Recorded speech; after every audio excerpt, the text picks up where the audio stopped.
Hello friends, स्वागत है आप सबका। आज मैं एक बीएल ड्रामा स्टार्ट करने वाली हूँ। उम्मीद है कि आपको ये ड्रामा पसंद आए। अगर आपको मेरी एक्सप्लेनेशन थोड़ी सी भी अच्छी लग रही है तो प्लीज़ मेरे चैनल को सब्सक्राइब और वीडियो को लाइक कर देना और एक प्यारा सा कमेंट भी कर देना। तो फिर चलिए ड्रामा को फटाफट से स्टार्ट करते हैं। एपिसोड की शुरुआत में बॉयज को नहाते हुए दिखाया जाता है। वहाँ पर हमारा मेन लीड सू लियान आकर सन सन चिल्लाने लगता है। वहाँ के लड़के आकर उससे पूछते हैं कि तुम यहाँ पर कैसे आए और क्यों सन सन चिल्ला रहे हो, कौन है तुम्हारा बेटा। एक्चुअली उसे उसका असली नाम नहीं पता था। उसके आईडी में सन लिखा हुआ था, इसलिए उसे सन सन बुला रहा था। उसके पापा ने उसके लिए मिल्क टी भिजवाया था। तभी एक लड़के को उसके पापा का वॉइस मैसेज मिलता है कि मैंने तुम्हारे लिए मिल्क टी भिजवाया है, और वो उसके पास आता है। और ये है हमारा second main lead Sao Lian. वो पूरा गुस्से से उसके हाथों से पार्सल ले लेता है और यहाँ से दफा हो जाने के लिए कहता है। सबके सामने ऐसे बेटा बेटा चिल्लाओगे तो किसी को भी गुस्सा आएगा ही ना। अगले सीन में साव यू के पापा उससे मिलते हैं और उसका परफेक्ट शॉट देखकर उसे अपना बेटा बना लेते हैं, पर वो उन्हें डैड बुलाने से मना कर देता है। तो वो उसे पैसे ऑफर करते हैं। पैसे के बदले उन्हें डैड बुलाने के लिए राजी हो जाता है। वो उससे एक डील करते हैं, तुम कुछ दिनों तक मेरे बेटे बनकर मेरे घर में रहो और मेरे बेटे को प्रोविजनल टीम में हिस्सा लेने के लिए मनाओ। इसके लिए मैं तुम्हें जितना पैसे बोलोगे उतना पैसा देने के लिए राजी हूँ। तो वो भी इसके लिए मान जाता है। फिर उसे अपने बेटे से मिलाने के लिए शूटिंग एकेडमी ले जाते हैं। उनका बेटा भी एक बेस्ट शूटर है और टीम का कैप्टन भी है। साव यू उसको देखकर सीधा एक पंच मार देता है उसे बेटा बुलाने के लिए। इसके लिए उसके पापा उसे डांटते हैं, वो तुम्हारा भाई है, मैंने उसे अपना बेटा बनाया है, उसे तुमने क्यों मारा। वो कहता है आपने उसे अडॉप्ट नहीं किया है। वो कहते हैं तुम अपना एटीट्यूड ठीक करो और ट्रबल क्रिएट मत करो, नहीं तो मुझे तुम्हें सबक सिखाना पड़ेगा। फिर ले जाकर दोनों की सुलह करवाते हैं, पर वो ठारा एंग्री बॉय इतनी जल्दी कहाँ मानने वाला। उन दोनों में टसन अभी भी जारी था। उसके पापा उसे पैसे का इशारा करते हैं तो वो शांत हो जाता है। फिर वो उसे घर छोड़ देते हैं। उनका घर बहुत ही प्यारा था और साव यू के टॉफी से भरा हुआ था, पर वो उसे छूने भी नहीं देता। उससे कोई बात भी नहीं करता और रूडली अपने रूम चला जाता है। उसका रूम पूरा नीट एंड क्लीन था और सारी चीजें अपनी अपनी जगह पर थी, पर साव लियान का रूम पूरा मेसी हुआ था और वो लाउड म्यूजिक बजाकर डांस कर रहा था, जिससे साव यू परेशान हो जाता है और आकर म्यूजिक बंद कर देता है।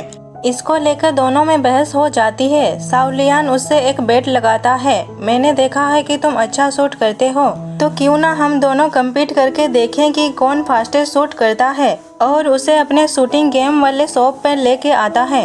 पहले साव लियान शूट करता है। उसके फास्ट और परफेक्ट शूट को देखकर वो पूरा शॉक्ड था। साव लियान कहता है क्या तुम डर गए। शूटिंग का आवाज सुनकर वहाँ के लोग उन्हें पकड़ने आते हैं तो वो लोग उनसे छुपकर भाग जाते हैं।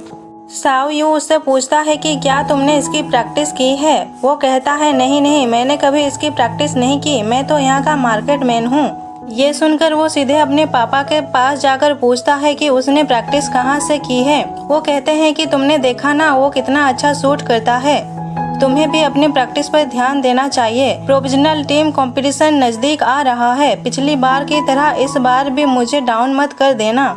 ये सुनकर वो दुखी होकर वहाँ से चला जाता है और अपने पुराने कंपटीशन को याद करता है जिसमें उसका निशाना चूक गया था। अगली सुबह साव यू खाना बना रहा था तो साव लियान उसे जबरदस्ती अफरोन पहनाने लगता है। वो मना करता है पर वो फिर भी नहीं सुनता। तभी वहाँ पर उसके पापा आ जाते हैं। वो कहते हैं तुम दोनों साथ में अच्छे लग रहे हो। वो बताते हैं कि आज से तुम भी एकेडमी में जाकर प्रैक्टिस करोगे और साव यू तुम इसकी हेल्प करना। ये सुनकर वो गुस्से से उठकर वहाँ से चला जाता है। साव लियान पूछता है अंकल मैं प्रैक्टिस में क्यों जाऊँ। वो कहते हैं सारा दिन घर में बैठकर क्या करोगे, उसके साथ जाकर थोड़ा फन ही कर लेना। वो कहता है क्या इसके लिए मुझे पैसे मिलेंगे। तो वो उसे घूरने लगते हैं। अगले दिन कोच उसे सबसे इंट्रोड्यूस करवाती है। उसके आने से एक लड़के को बिल्कुल भी खुशी नहीं होती। वो उसे घूर घूर कर देखने लगता है। आगे कोच आकर बताती हैं कि मंडे को टूर्नामेंट होने वाला है। इस बार प्रोविजनल कोच इसे देखने वाले हैं, इसलिए ये टूर्नामेंट बहुत ही इम्पोर्टेंट है, समझ गए ना। इसके लिए 6 लड़कों को सिलेक्ट किया जाता है। साओ यू और बाकी 4 लड़के और साओ लियान। ये देखकर दूसरा लड़का कहता है, आपने उसे क्यों चुना, मुझे क्यों नहीं? वो तो बस अभी अभी यहाँ आया है। वो कहती हैं, तुम एक पुराने टीम मेंबर हो, इस बार न्यू मेंबर को चांस मिलना चाहिए ना। अब चलो जाओ और अच्छे से टूर्नामेंट के लिए प्रैक्टिस करो। उसके सिलेक्ट हो जाने से वो दूसरा लड़का बहुत गुस्से में था। इससे दोनों में बहस होने लगती है। इसको लेकर दोनों बेट लगाते हैं कि आखिरकार कौन बेस्ट शूटर है। बुली बॉय अच्छा शूट करता है, पर साओ लियान का 2 बार अंडर फायर होता है तो उसे सब चिढ़ाने लगते हैं। पर तीसरी बार अपने गेम के प्रैक्टिस को याद करके अच्छे से फोकस करके शूट करता है, जो एकदम सेंटर में जाकर लगता है। बाकी सबको लगता है कि ये तो इसका अच्छा लक था, इसलिए लग गया। अपने ऐसे परफॉर्मेंस को देखकर वो बहुत सैड था। तो उसका भाई कहता है, तुम इसके लिए इतना टेंशन मत लो, ऐसा सोचो कि ये तुम्हारे प्ले वाले गन से अलग गन था। मुझे पता है कि तुम्हारा लेवल ये नहीं है, टूर्नामेंट के लिए मैं तुम्हें सिखा दूंगा। ये सुनकर वो थोड़ा खुश होता है। अगले दिन से उसकी ट्रेनिंग स्टार्ट हो जाती है। वो उसे गन के बारे में बताता है, पोजीशन, टारगेट और डिस्टेंस के बारे में भी बताता है और इस गेम के रूल्स के बारे में भी समझाता है। फिर उसे अच्छे से टारगेट प्रैक्टिस करवाता है। आगे वो बुली बॉय साओ लियान को फिर से बुली करने लगता है, उसे अपने गन से प्रैक्टिस भी करने नहीं देता। ये सब देखकर उसके भाई को भी बिल्कुल अच्छा नहीं लगता। घर पर साओ यू उसका इंतजार कर रहा था। वो उसके लिए गिफ्ट लाया था। साओ लियान कहता है, आज सूरज पश्चिम से उगा है क्या, जो तुम मेरे लिए गिफ्ट लाए हो? वो कहता है, तुम अपसेट मत होना, स्पोर्ट्स स्कूल में ऐसा होता है।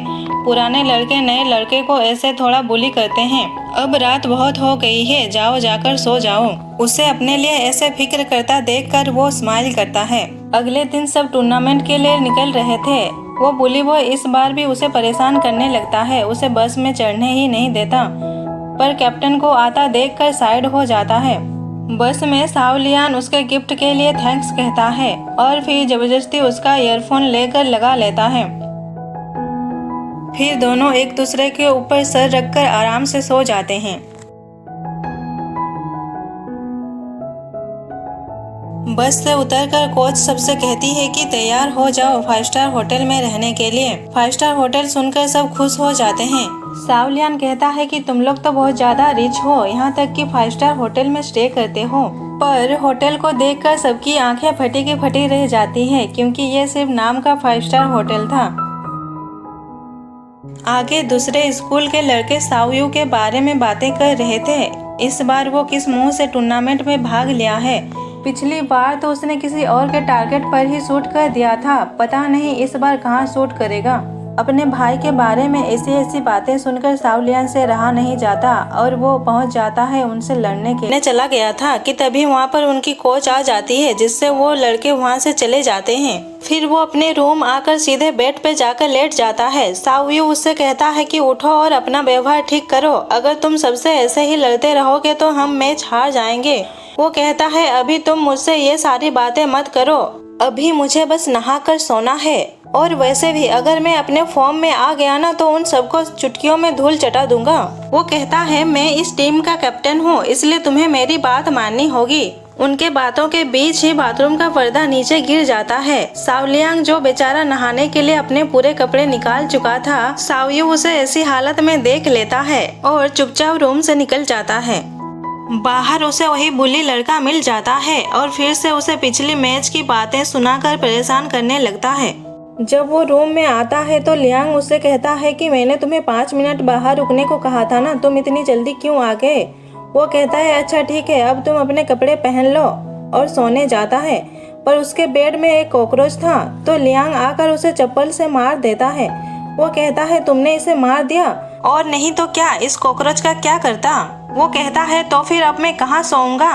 फिर दोनों एक ही बेड में एक दूसरे की तरफ पीठ करते हुए सो जाते हैं। दोनों ही इस सिचुएशन से अनकंफर्टेबल हो रहे थे, पर अब क्या कर सकते हैं, उन दोनों को ऐसे ही सोना पड़ता है। अगली सुबह फिर से वो बुली लड़का और एक चाल चलता है और मैच से पहले एक आदमी के हाथों साओ यू के बुली होने वाले फोटोज उसको भिजवा देता है। उन फोटोज को देखकर साओ यू पूरा परेशान हो जाता है और उन्हें फाड़ कर फेंक देता है। उसे ऐसा करते साओ लियांग भी उसे देख लेता है। आगे उनका मैच स्टार्ट हो जाता है। पहले साओ यू अच्छा खेलता है, पर बाद में उसे वही सारे फोटोज याद आने लगते हैं। जिससे वो डिस्टर्ब हो जाता है और अच्छा स्कोर नहीं कर पाता, जो देखकर उसके पापा को बिल्कुल भी खुशी नहीं होती। रात में सब खाना खा रहे थे पर सावयू वहाँ पर नहीं था, तो सावलियांग कहता है कि क्या किसी ने मेरे भाई को देखा है, वो खाना खाने क्यों नहीं आया। तो उसके फ्रेंड कहते हैं कि तुम उसका इंतजार मत करो, वो नहीं खाएगा। वो कहता है इसमें इतना क्या दुखी होना, हम आज खराब खेले हैं पर कल अच्छा खेल कर जीत जाएंगे ना। एक फ्रेंड कहता है कि क्या तुम सच में उसके ही भाई हो ना, तुम्हें तो उसके बारे में कुछ भी नहीं पता। लगभग 3 मैच में उसके साथ ऐसा ही हुआ जिससे उसके मन में डर बैठ गया है और लास्ट टूर्नामेंट में तो उसने दूसरे के टारगेट में शूट कर दिया था, इससे वो और भी ज्यादा डाउन हो गया है। ये सारी बातें सुनकर वो अपने भाई को ढूंढने चला जाता है। उसके पास जाकर इधर उधर की बातें करके उसे चीयरअप करने की कोशिश करने लगता है, पर वो उसे कुछ भी नहीं कहता और वैसे ही अपना सड़ा हुआ फेस लेकर जाने लगता है। तो लियांग उससे कहता है कि अगर अभी भी तुमने अपना ये पोकर फेस नहीं चेंज किया ना तो मैं तुम्हें कुचल दूंगा, और उसके परछाई को मारने लगता है। थोड़ी देर तो वो कुछ भी रिएक्ट नहीं करता, फिर बाद में वो भी उसके परछाई को मारने लगता है और दोनों ऐसे ही हंसते खेलने लगते हैं। लियांग आखिरकार अपने भाई को चीयरअप करने में सफल हो जाता है। अगले दिन साव लियांग उस बुली लड़के को परेशान करने लगता है। वो कैसे अपने भाई को ऐसे परेशान होते हुए चुपचाप देख सकता था। वो उस लड़के को उसी की भाषा में समझा देता है, अगर तुम लड़ना चाहते हो तो मुझसे लड़ो ना, चलो मुझे मारो अभी। पर दूसरे लड़कों को आते देखकर वो लड़का वहाँ से भाग जाता है।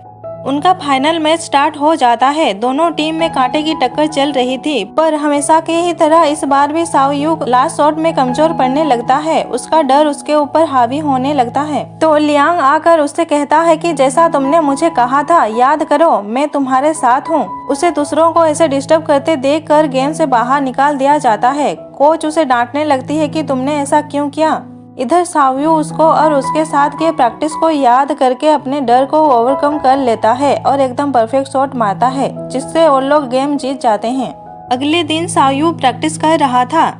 लियांग उसके पास जाकर कहता है कि तुम आज भी छुट्टी के दिन कैसे प्रैक्टिस कर सकते हो, अपना ये सैड वाला फेस उतारो और चलो मेरे साथ, मैं तुम्हें एक जगह ले जाता हूँ।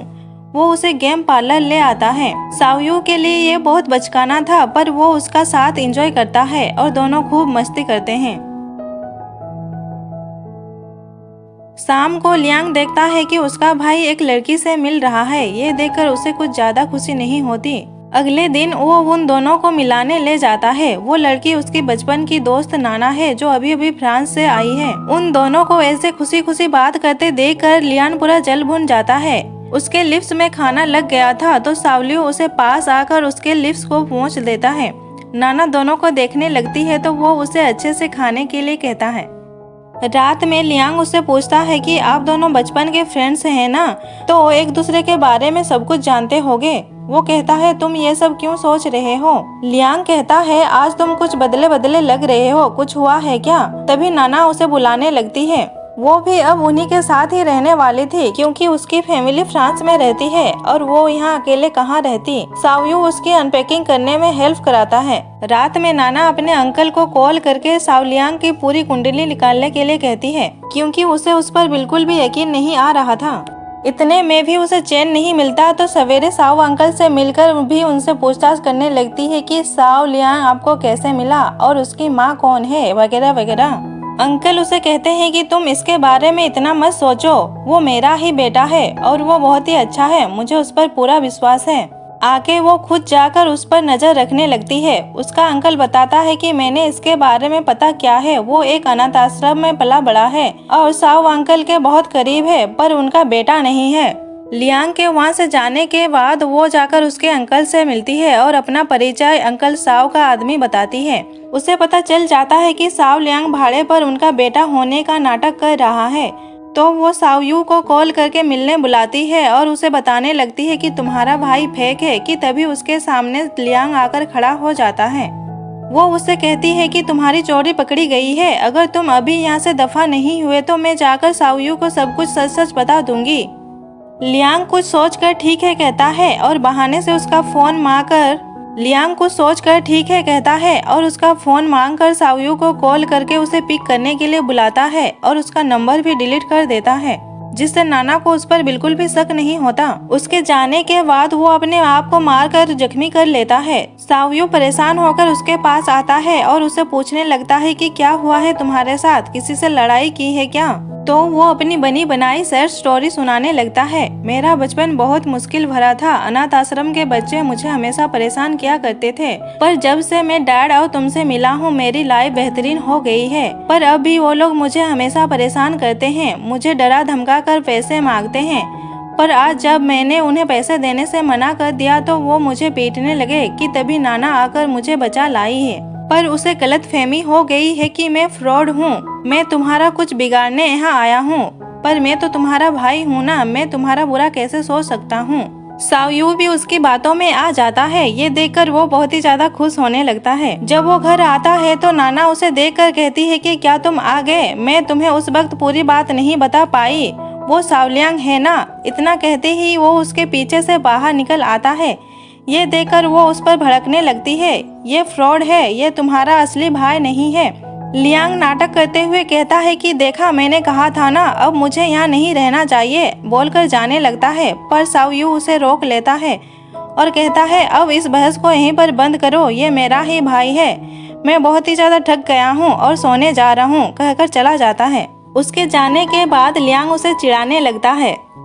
आगे नाना उसे कहती है कि तुम मेरे साथ ट्रिक प्ले कर रहे हो ना, पर मैं तुम्हारा सच सबके सामने लाकर रहूंगी। वो कहता है मैंने ये कभी नहीं कहा कि मैं फ्रॉड हूँ। हाँ ये सच है कि मैं साव अंकल के कहने पर यहाँ आया हूँ, उन्होंने ही मुझे पैसे देकर सावयू का भाई बनने को कहा था। मेरा कोई गलत इरादा नहीं है, मैं बस उसकी मदद करने यहाँ आया हूँ। ये तो अच्छी बात है ना कि सावयू को उसका अपना भाई मिल गया है, पर तुम इतना चीजी क्यों हो रही हो। सावयू अंदर ही व्रस कर रहा था और उन दोनों की पूरी बात भी सुन लेता है। उसे भी सावलियांग की बातों पर यकीन नहीं हुआ था। अब ये पूरी तरह कंफर्म हो गया था कि सावलियांग उसका भाई नहीं है। ये सोचकर वो स्माइल करने लगता है। सुबह सब ब्रेकफास्ट करने बैठते हैं। सावयू नाना से कहता है कि मैंने तुम्हारे डैड से कॉल पर बात कर ली है, वो आकर तुम्हें यहाँ से ले जाएंगे। वो कहती है कि नहीं, मैं यहाँ से नहीं जाना चाहती, मेरे घर में कोई नहीं रहता और मैं अकेले बोर हो जाऊंगी, इसलिए मुझे यहीं पर ही रहना है। वो कहता है हम लोग अभी बड़े हो गए हैं, लोग हमारे बारे में बातें बनाएंगे और वैसे भी हमारा प्रैक्टिस शुरू होने वाला है और हम लोग पूरा दिन प्रैक्टिस पर ही बिजी रहेंगे, वैसे में तुम यहाँ पर भी बोर हो जाओगी। सावयू तो बस उसे जल्दी जल्दी यहाँ से भगाना चाहता था। आगे उनका पूरा टीम जीत की खुशी में पार्टी करने एक कैफे में जाते हैं। वो कैफे बहुत ही ज्यादा प्यारा था। वो लोग वहाँ पर ट्रूथ और डेयर का गेम खेलते हैं, जिसमें सावयू हार जाता है तो उसे डेयर दिया जाता है। वो लियांग के एकदम करीब जाकर उससे अपने साथ रात में सोने के लिए पूछता है। ये सुनकर तो वो फुल्ली शॉक्ड होकर उसे घूरने लगता है। पीछे से उसके फ्रेंड उस पर हंसने लगते हैं, क्योंकि यही तो सावयू का डेयर था जो उसने कंप्लीट कर लिया था, जो देखकर लियांग मुंह बनाकर वहाँ से चला जाता है। रात में नाना चुपके से लियांग के कमरे में घुस जाती है और वहाँ से उसका एक बाल उठाकर ले जाती है। अगली सुबह ये खबर सब तरफ फैल जाती है कि लियांग सावयू का भाई नहीं है। ये जानकर सब लोग उसके बारे में उल्टा सीधा बातें करने लगते हैं, जिससे दुखी होकर वो वहाँ से चला जाता है। लियांग सैड होकर कैफे में अकेला बैठा था तो साव अंकल उसके पास आकर कहते हैं कि तुम इसके बारे में ज्यादा मत सोचो, सब कुछ ठीक हो जाएगा। वो कहता है पर सावयू अब मेरे बारे में क्या सोचेगा। अंकल उसे अपनी स्टोरी बताते हैं। वो भी एक शूटर चैंपियन बनना चाहते थे, पर उनका एज ज्यादा होने के कारण उन्हें टीम से बाहर कर दिया गया और कुछ दिन बाद ही मेरी वाइफ का निधन हो गया। तब से मैंने बहुत ज्यादा मेहनत की और बहुत पैसे कमाए। तभी मुझे पता चला कि सावयू भी एक बहुत अच्छा शूटर है।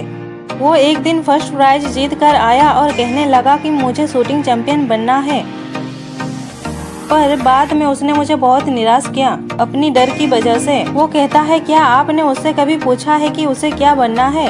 आप बस उसका इस्तेमाल करके अपना सपना पूरा करना चाहते हैं। कभी उससे भी पूछा होता कि उसे क्या करना है? ये सुनकर अंकल सोच में डूब जाते हैं। ये सच था कि वो उसके जरिए से अपने सपने को अचीव करना चाहते थे, पर अब उन्हें अपनी गलती का अंदाजा हो रहा था। लियांग अकेले खड़ा था तो सावयू उसके पास जाकर कहता है कि क्या तुम्हें ठंड नहीं लग रही है? चलो घर चलते हैं।